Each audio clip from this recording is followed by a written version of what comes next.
Good morning friends, university study के free education channel में आपका स्वागत है। और आज का जो हमारा टॉपिक है वो डिटरमिनर्स का पार्ट फर्स्ट। डिटरमिनर्स में सम, एनी, इनफ जितने भी डिटरमिनर्स होते हैं उन सब का यूज एक एक करके पूरे वीडियो में अपलोड करूंगा। तो आज मैं दो टॉपिक लेके आया हूँ, एक है सम और एक है एनी। अब सम का यूज कहाँ किया जाता है? तो देखिए, इन दोनों का यूज अनसर्टेन या अननोन नंबर और क्वांटिटी के साथ किया जाता है। ये ए और एन के प्लूरल फॉर्म होते हैं। ये बोर्ड में मैंने सब लिख दिया है। ये ए और एन के प्लूरल फॉर्म होते हैं। तो सबसे पहले हम बात करते हैं सम की। देखिए, इसके पहले वहां पे लिखा होगा कि अनकाउंटेबल और काउंटेबल। काउंटेबल नंबर्स वो होते हैं जिनको हम गिन सकते हैं। तो सिंगुलर भी हो सकते हैं, प्लूरल भी हो सकते हैं। तो सिंगुलर और प्लूरल, काउंटेबल और अनकाउंटेबल नाउन्स के साथ इनका यूज किया जाता है। अनकाउंटेबल नाउन्स वो होते हैं जिनकी मात्रा होती है, जिनको हम गिन नहीं सकते हैं, और काउंटेबल नाउन वो होते हैं जिनको हम गिन सकते हैं। ठीक है। अब इसके बाद सम का यूज कहां पर करना है? देखिए, पहले इसको मैंने जितना लिख दिया है उसको आप कॉपी में लिख सकते हैं कि some and any means certain number or amount they are used with singular and plural countable or uncountable noun। यहाँ पे सम का यूज कुछ plural form of a and an, यानी ए और एन का ये प्लूरल फॉर्म होता है some and uncertain unknown numbers. Uncertain unknown numbers means जैसी चीजें जो निश्चित ना हो, जिनकी मात्रा पता ना हो, जो कितने लोग हैं ये पता ना हो, ठीक है, वो अनिश्चित हो, उनको हम अनसर्टेन या अननोन, जो जिसकी जानकारी हम ना रखते हो या जिसकी जानकारी हमें ना हो, वो क्या कहलाते हैं, उनके साथ सम का यूज करते हैं। इसका मतलब होता है कुछ। सम मींस क्या होता है? कुछ। अब इसके बाद ये किसके किसके साथ यूज किया जाता है, ये सबसे ज्यादा इंपॉर्टेंट है। ये हमेशा अफर्मेटिव सेंटेंसेस के साथ या वर्ब के साथ किया जाता है इसका यूज। अफर्मेटिव सेंटेंसेस में ही यूज करना है या ऐसे क्वेश्चन, और आपको निगेटिव और इंटरोगेटिव में नहीं करना है। ठीक है। यहीं पर आपको जानना है कि अगर निगेटिव सेंटेंस आएगा तो वहां पर सम का यूज नहीं करना है, सिर्फ अफर्मेटिव सेंटेंसेस में ही सम का यूज करना है। फिर अफर्मेटिव सेंटेंस जैसे दे बॉट सम मैंगोस, ठीक है, वे कुछ आम खरीदे, ठीक है, आई हैव सम मिल्क, ठीक है, मेरे पास कुछ दूध है, या ऐसे कुछ सेंटेंस जो हमेशा अफर्मेटिव सेंटेंस अफर्मेटिव में हो, उनके साथ ही सम का यूज करते हैं, एनी का यूज नहीं करते हैं। कंफ्यूज नहीं होना, क्योंकि इसमें डिड एनी का यूज और सम का यूज दोनों ऑप्शन दिए रहेंगे। और सेंटेंस कैसा रहेगा?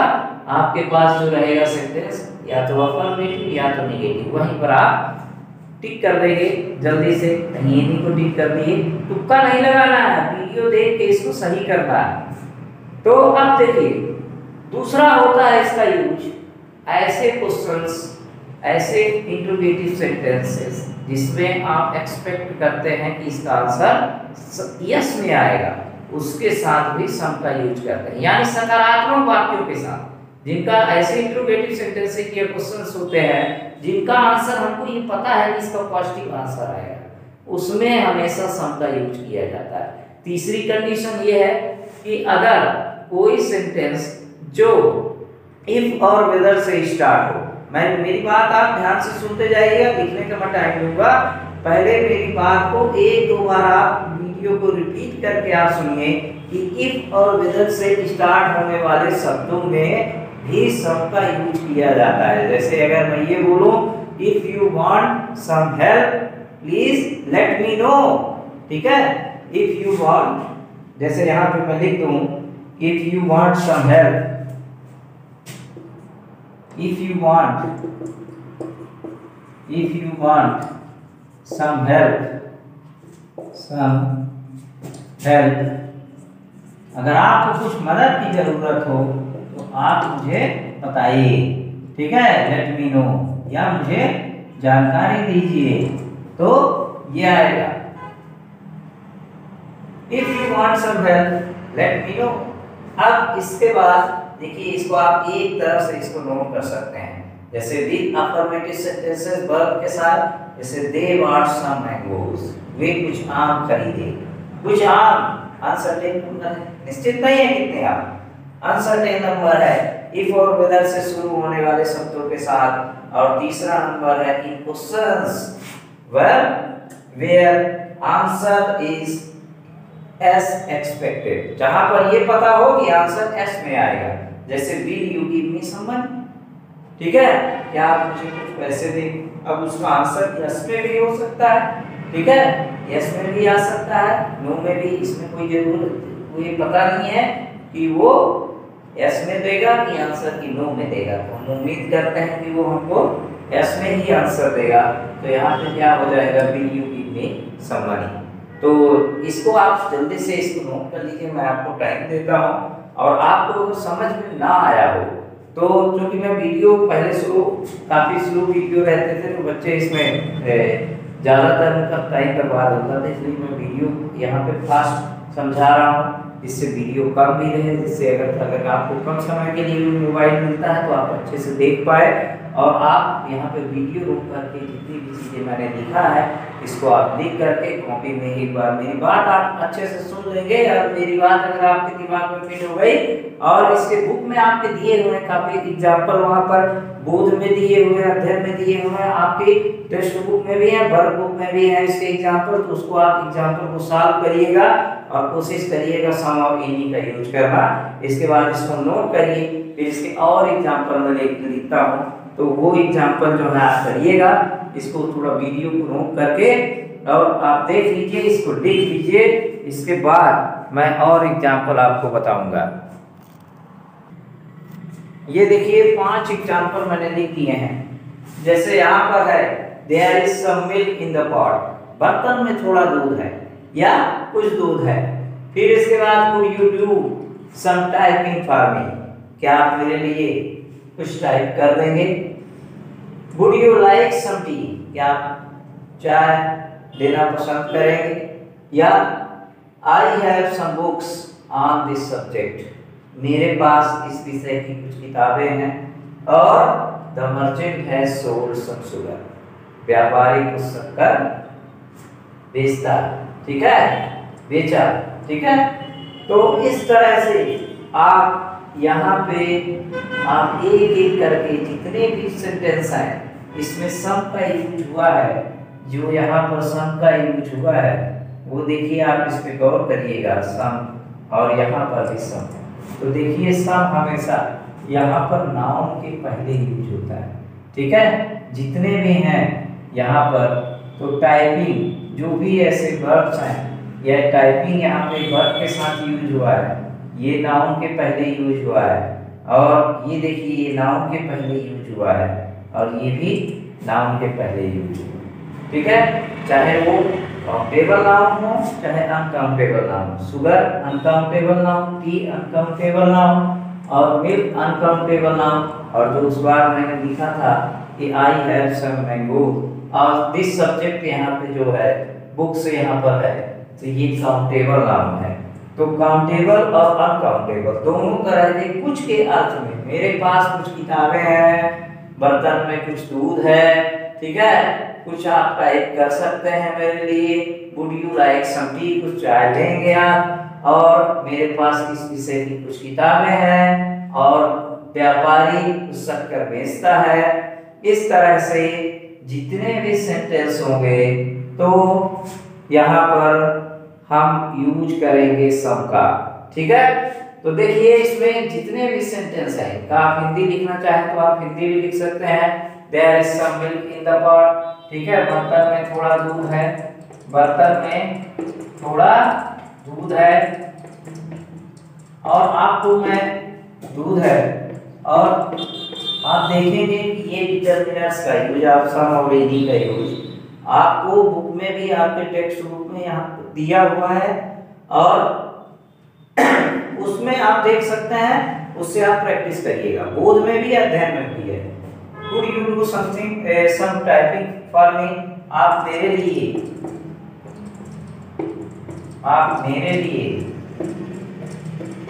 कुछ टाइप कर सकते हैं, क्या आप मेरे लिए कुछ टाइपिंग कर सकते हैं?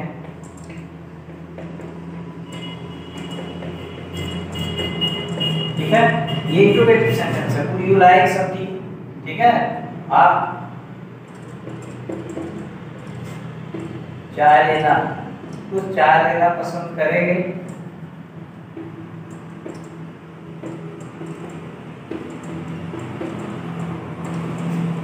लेंगे, ऐसा करते क्या पसंद करेंगे या लेंगे?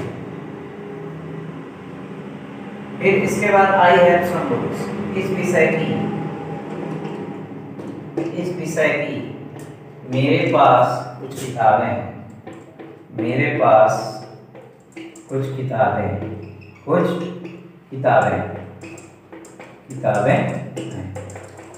मेरे पास इस विषय की कुछ किताबें हैं। ठीक है, व्यापारी कुछ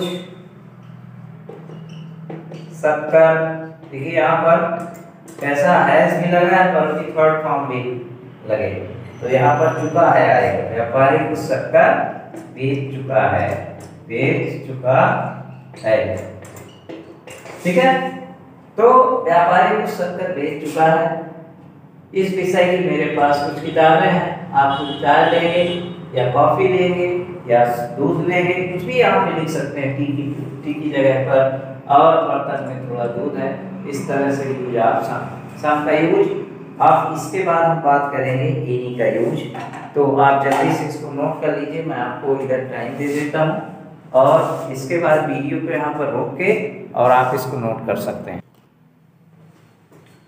अब एनी का यूज कहाँ होता है? पहले एनी को आप एनी का मतलब समझ जाइए। एनी मतलब होता है कोई। जैसे इसका यूज आप सम और एनी में कंपैरिजन करना है। सम का यूज हमेशा अफर्मेटिव सेंटेंस में किया जाता था, और ऐसे क्वेश्चंस में जिसका आंसर एक्सपेक्टेड हो कि उसका आंसर यस में होगा। और एनी का यूज कहाँ किया जाता है? एनी का यूज यहाँ पे देखना है। एनी का यूज हमेशा नेगेटिव सेंटेंसेस में, दिमाग में फिट कर लीजिए, एनी का यूज हमेशा नेगेटिव सेंटेंसेस में किया जाता है। और ऐसे क्वेश्चंस में किया जाता है जहां पर क्वेश्चन पूछा जाए और एक्सपेक्ट किया जाए कि इसका आंसर नो में होगा। ठीक है, जैसे वेयरली हो गया, स्कैर्सली हो गया, हार्डली हो गया। ऐसे ये ऑलरेडी नेगेटिव सेंटेंसेस हैं, बड़ी मुश्किल से, बड़ी कठिनाई से। ठीक है, ऐसे शब्द ऑलरेडी नेगेटिव्स हैं, उनमें भी एनी का यूज किया जाता है। आप ये बात समझ गए? एनी का यूज कहाँ किया जाता है? सबसे पहले नेगेटिव सेंटेंसेस में। जहां पर नेगेटिव सेंटेंस होगा वहां पर एनी का यूज होगा। इसके बाद दूसरा क्या है? दूसरा है क्वेश्चंस में, प्रश्नों में, इंट्रोगेटिव सेंटेंसेस में। जैसे जहां पर प्रश्न किया जाता है जिसका एक्सपेक्ट किया जाता है कि आंसर नो में आएगा, वहां पर भी एनी का यूज किया जाता है। तीसरा आपको स्कैर्सली, वेयरली और यहाँ पे है हार्डली। ऐसे सेंटेंस जहां पर हो वहां पर भी एनी का यूज किया जाता है। यानी नहीं नेगेटिव सेंटेंसेस के साथ एनी का यूज किया जाता है, और क्वेश्चन में भी एनी का यूज किया जाता है इंट्रोगेटिव सेंटेंसेस में। ठीक है, आपको एग्जांपल बुक में दिया रहेगा, उसको फिलअप में रहेगा। आपको एनी और सम का यूज जानना है। आप जानेंगे ये बात तभी आप उसमें सही टिक कर पाएंगे। जैसे आई हैवंट एनी मैसेज, मेरे पास कोई माचिस नहीं है। ठीक है, जैसे do you need any money, क्या आपको कुछ धन की आवश्यकता है? फिर इसके बाद तीसरा क्या है? Why haven't you done any work, तुमने कोई काम क्यों नहीं किया? तो ये सब क्वेश्चन वाले सेंटेंस हो गए। तो एक बार फिर मैं रिपीट किए देता हूं कि सम का यूज कहाँ किया जाता है, एनी का यूज। लास्ट में आपको एक बार मैं बता देता हूं दोनों की कंपैरिजन करके। जैसे यहाँ पर मैं लिख देता हूं सम और यहाँ पर मैं लिख देता हूं एनी। देखिए सम का यूज कहाँ करेंगे? या ऐसा बॉक्स बनाइए, इसका अफर्मेटिव सेंटेंसेस अफर्मेटिव में, और क्वेश्चंस में जहां आंसर यस है। एनी का यूज कहाँ करेंगे? देखिए दोनों का, नेगेटिव में और जिसका आंसर नो में। ठीक है, ये दोनों सेंटेंसेस में एनी और सम का यूज करना है। नेगेटिव पकड़िए तो सीधे एनी लगाइए, अफर्मेटिव पकड़िए तो सीधे सम लगाइए। ठीक है। जैसे एक एग्जांपल से मैं दोनों बातों को क्लियर कर देता हूं। एक एग्जांपल आपको दूंगा, जैसे कोई भी एक एग्जांपल ले लीजिए, कोई भी एक एग्जांपल जैसे आई है सम, ठीक है, बुक्स ऑन दिस सब्जेक्ट, ये था एग्जांपल, ऑन दिस सब्जेक्ट, ठीक है। मेरे पास इस विषय की कुछ किताबें हैं, ठीक है। और दूसरा आई हैवेंट